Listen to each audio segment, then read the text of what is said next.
ಸರಳ ಸಜ್ಜನ ರಾಜಕಾರಣಿ ಡಾಕ್ಟರ್ ಜಿ ಪರಮೇಶ್ವರ್ ಅವರ ಜನ್ಮದಿನ ಕಾಂಗ್ರೆಸ್ ನಾಯಕರಿಂದ ಅಭಿನಂದನೆ. ಡಾಕ್ಟರ್ ಜಿ ಪರಮೇಶ್ವರ್ ಅವರ ಹುಟ್ಟುಹಬ್ಬದ ಸಂಭ್ರಮ.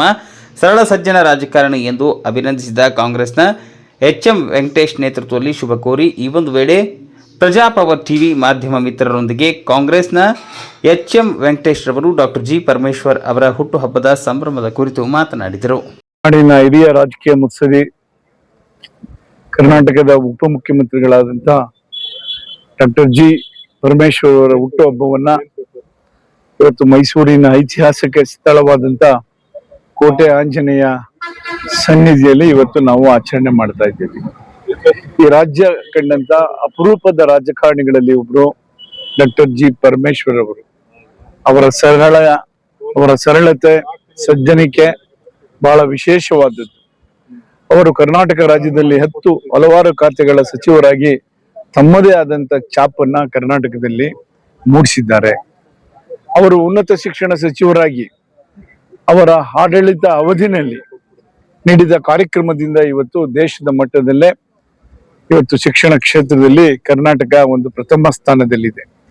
ಅವರ ವಿಶ್ವವಿದ್ಯಾಲಯ ಕಾಯ್ದೆಗೆ ಹೊಸ ಕಾಯ್ದೆಯನ್ನ ತೆಗೆದುಕೊಂಡು ಬಂದು ಇಡೀ ರಾಜ್ಯದಲ್ಲಿ ಉನ್ನತ ಶಿಕ್ಷಣದಲ್ಲಿ ಹೊಸ ವಾತಾವರಣವನ್ನ ಸೃಷ್ಟಿ ಮಾಡಿದ್ರು. ಮತ್ತೆ ಗೃಹ ಸಚಿವರಾಗಿ ಇವತ್ತು ತಾವು ನೋಡ್ಬೋದು, ಉಡುಪಿ, ಚಿಕ್ಕಮಗಳೂರು, ಶಿವಮೊಗ್ಗ, ದಕ್ಷಿಣ ಕನ್ನಡ ಇನ್ನಿತರ ರಾಜ್ಯಗಳಲ್ಲಿ ಮಾರಲ್ ಪೊಲೀಸ್, ನೈತಿಕ ಪೊಲೀಸ್ ಗಿರಿಯನ್ನ ಸಂಪೂರ್ಣವಾಗಿ ತೊಡೆದಾಕ್ಲಿಕ್ಕೆ ಪ್ರಾಮಾಣಿಕವಾದಂತ ಪ್ರಯತ್ನವನ್ನ ಮಾಡದಂತವರು ಇಂದು ಕಂದಾಯ ಸಚಿವರಾಗಿ ಕಾರ್ಯನಿರ್ವಹಿಸ್ತಾ ಇದ್ದಾರೆ. ಕ್ರೀಡಾ ಮತ್ತು ಮುಜರಾಯಿ ಖಾತೆ ಸಚಿವರಾಗಿ ಕೂಡ ಅವರು ಕಾರ್ಯನಿರ್ವಹಿಸಲಿದ್ದಾರೆ.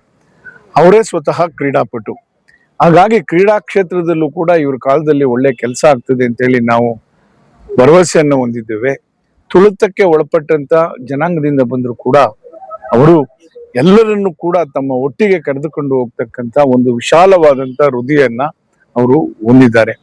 ಅವರಿಗೆ ರಾಜಕೀಯದಲ್ಲಿ ಇನ್ನೂ ಹೆಚ್ಚು ಯಶಸ್ಸು ದೊರೆಯಲಿ ಅಂತೇಳಿ ಹಾರೈಸಿ ಇವತ್ತು ವಿಶೇಷವಾದಂತ ಪೂಜೆಯನ್ನ ನಾವು ಸಲ್ಲಿಸಿದ್ದೇವೆ.